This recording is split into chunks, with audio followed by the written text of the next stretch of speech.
पूर्व विधायक राजेश शुक्ला प्रेस वार्ता के दौरान वर्तमान विधायक तिलक बेहड़ पर जमकर निशाना साधा। शुक्ला के मुताबिक कुछ दिन पूर्व एक समाचार पत्र में बेहड़ ने अपना बयान जारी किया था, जिसमें बेहड़ ने शुक्ला को नैनीताल लोकसभा सीट से वर्तमान सांसद अजय भट्ट का लोकसभा टिकट काटने की बात कही थी। शुक्ला ने बेहड़ के उक्त बयान को हास्यास्पद बताते हुए कहा कि बेहड़ की विश्वसनीयता हमेशा से संदेह के घेरे में रही। शुक्ला ने आक्रामकता से कहा कि ये वही बेहड़ है जिनको भाजपा द्वारा जब क्रॉस वोटिंग के चलते पार्टी से बाहर का रास्ता दिखाया गया तो बेहड़ ने पार्टी के झंडे से अपने जूते साफ किए थे। पूर्व विधायक राजेश शुक्ला ने एक इच्छा से वर्तमान विधायक तिलक राज बेहड़ को चुनौती देते हुए कहा कि बेहड़ बताया कि अब तक के बतौर विधायक अपने कार्यकाल में उन्होंने किच्छा विधानसभा क्षेत्र में कितने विकास कार्यों को अंजाम दिया। पूर्व विधायक ने कहा लगातार भाजपा के दरवाजे खटखटाने का काम कर रहे हैं, लेकिन बेहड़ के काले अतीत के कारण अब उनकी दाल गलने वाली नहीं है।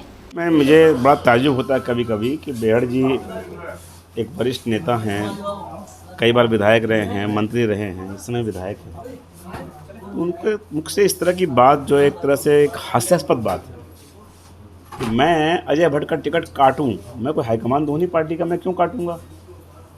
ये बयान किस बुद्धि से दिया गया समझते पर है। मुझे लगता है कि वह बयान सिर्फ उन्होंने इसलिए दिया है कि वह किच्छा का जो विकास उनके विधायक बनने के बाद अवरुद्ध हो गया है, जिस तरह से विधायक निधि खर्च नहीं हो पा रही है, पिछले साल की विधायक निधि बची हुई है, कोई नई उपलब्धि किच्छा के लिए नहीं है, ऐसे प्रश्नों पर हम उन्हें जब घेरते हैं या सवाल खड़े करते हैं तो उससे बचने के लिए वो इस तरह की अनर्गल बातें करके बहस को दूसरी तरफ मोड़ना चाहते हैं। मेरा साफ साफ कहना है कि वो अपनी पार्टी की चिंता करें। उनकी पार्टी में उनकी उपेक्षा हो रही है, वो खुद कह रहे हैं। क्यों हो रही है ये विचारणीय प्रश्न है।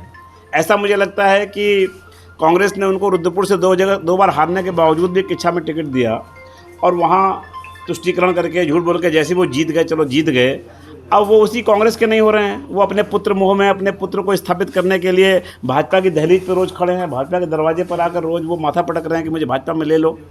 शायद इसी कारण से उनकी पार्टी में वो संदिग्ध हो गए होंगे या उनकी उपेक्षा हो रही, जैसा कि वो कह रहे हैं। लेकिन मेरा ये कहना है कि उनको ध्यान देना चाहिए किच्छा के विकास पर, क्योंकि मुझे गाली देकर, मुझे कलंकित करके, मुझ पर झूठे आरोप लगाकर, मेरी मजाक उड़ाकर कभी भी वह किच्छा में सफल नहीं होंगे। क्योंकि किच्छा की जनता उनसे पूछेगी बार बार कि राजेश शुक्ला जब विधायक थे तो उन्होंने यहाँ एसडीएम कोर्ट, मुंसिफ कोर्ट की स्थापना की। राजेश शुक्ला जब यहाँ विधायक थे तो आदर्श राजकीय महाविद्यालय लेकर आए। राजेश शुक्ला जब यहाँ विधायक थे तो उन्होंने हाईटेक बस अड्डे की निर्माण की नींव रखी और निर्माण शुरू कराया। जब यहाँ विधायक थे तो एम्स का शिलान्यास कराया। जब यहाँ विधायक थे तमाम सड़कें बनाई, नगर पालिकाएँ बनाई। आपको 2 साल हो गया, आपने क्या किया किच्छा के लिए?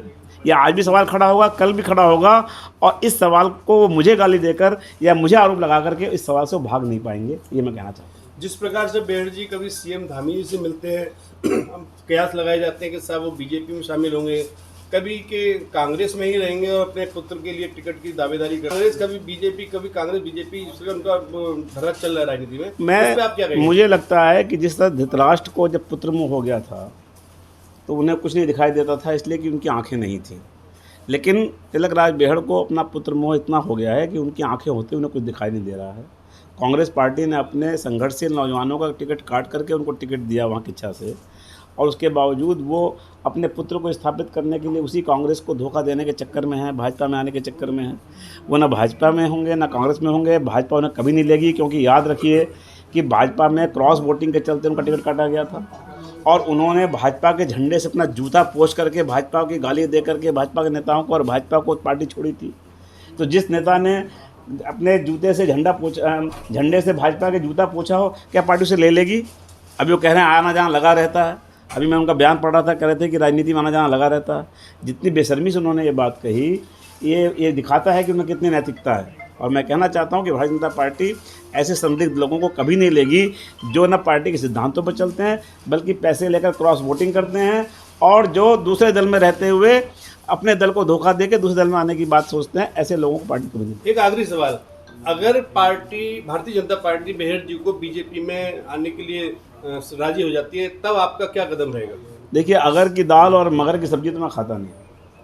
अगर ले लेगी, ऐसा होगा वैसा होगा, कहीं नहीं होगा, कतई नहीं होगा। इसलिए नहीं होगा कि ऐसे कलंकित लोग, दागी लोग भारतीय जनता पार्टी के अंदर नहीं आ सकते।